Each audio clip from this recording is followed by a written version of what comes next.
Brandon Little. Speaking. Here. City of Detroit, Bernard Brandon Little, case number SP 1513015, counts 1, 2, and 3.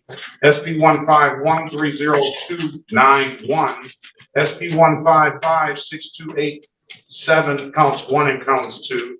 SP 1556352, counts 1 and counts 2. SP 1556353, counts 1 and counts 2. Appearance for the record, please. Elwood S. Berry Jr. on behalf of the defendant. State your full name, Mr. Little. Bernard. Your full name? Bernard. I'm not the corpse. I'm not the corpse. I'm not the fiction that they send me, the caps. I'm not that caps. So who gave you the last name Little? Your mother? The government did. Your mother didn't give you that last name? The government gave it to me. She had to tell the government, didn't she? The government. She was an agent of the state. She was an agent of the state? All right. What are we going to do with these cases, Mr. Little or Mr. Bernard?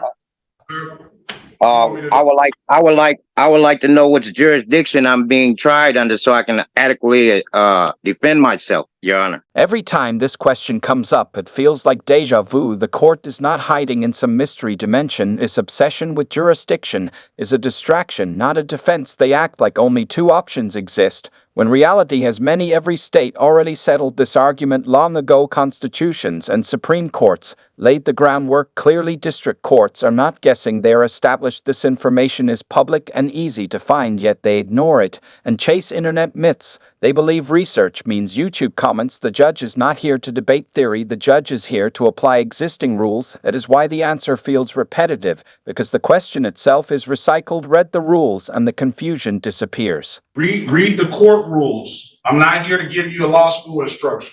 Read the court rules. What do you mean? As a matter of record, I would like it to be placed on a matter of record how I'm being, what venue you are using, Your Honor. That's not my obligation, okay? What do you mean it's not your obligation? It is your obligation. You took an oath to uphold. Excuse me. Mr. Little. Yes, sir. Let's stop, all right? What do you mean, stop? Don't talk while I'm talking, first of all. Yes. Yes, sir. All right. Secondly, it is not my obligation to read you the court rules. You're here. If you don't want a lawyer that is... I'm not asking you to read me the court. I'm not finished talking. If you don't want a lawyer that's versed in the rules, then you are obligated to know the rules yourself. Okay? So all of that, what kind of jurisdiction it is and all of that stuff, I'm not here to teach you that. I'm here. You're not here to teach me, but you're here to inform me what jurisdiction that you're operating in, so I could defend myself. I'm not asking you to teach me anything. You're not teaching me anything. You're notifying me of what jurisdiction that you're operating in. Are you operating in commerce? Are you operating in military? What capacity are you trying me in? I will admit this one caught my attention for a second. Call in court. A military operation was a new twist. Creative, yes, but still completely wrong. Style points do not change legal reality. Jurisdiction is written, not imagined. Statutes do not bend to confidence. Michigan already defined this clearly. District court handles these exact matters. Misdemeanors land here. Everyday felonies start here. Before moving up, this process is routine, not optional. No magic words unlock a secret exit. The law does not respond to attitude, it responds to written authority, and that authority is already settled. This is district court. That's what I'm asking. That's what I'm demanding. I'm not asking you anything. I'm demanding you tell me what process are you charging me of? Or are you charging this fiction of? Are you trying to get the bonds? I'm trying to figure out what's going on. You haven't notified me in the capacity how to defend myself. This is district court. These are criminal cases. Read the Michigan rules of court. That's not explaining which venue you are attacking me with.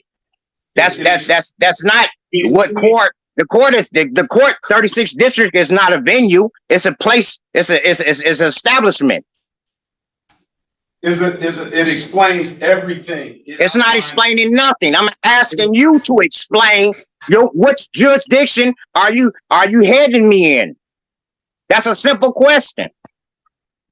Why are you running from the question? That's the answer. What's the problem with you answering the question, Your Honor?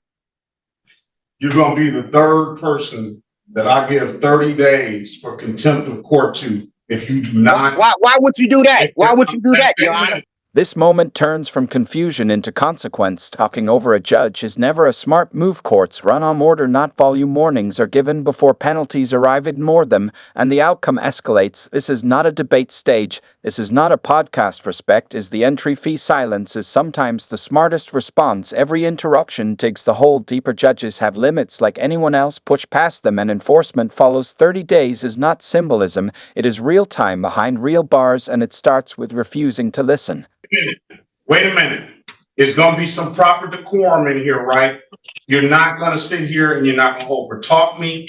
I've given you the answer to your question. If you don't like the answer, let me finish. If you don't like the answer that I'm giving you, then you file a motion on whatever you think jurisdiction is and wherever you think the case should be dismissed. It's not about what.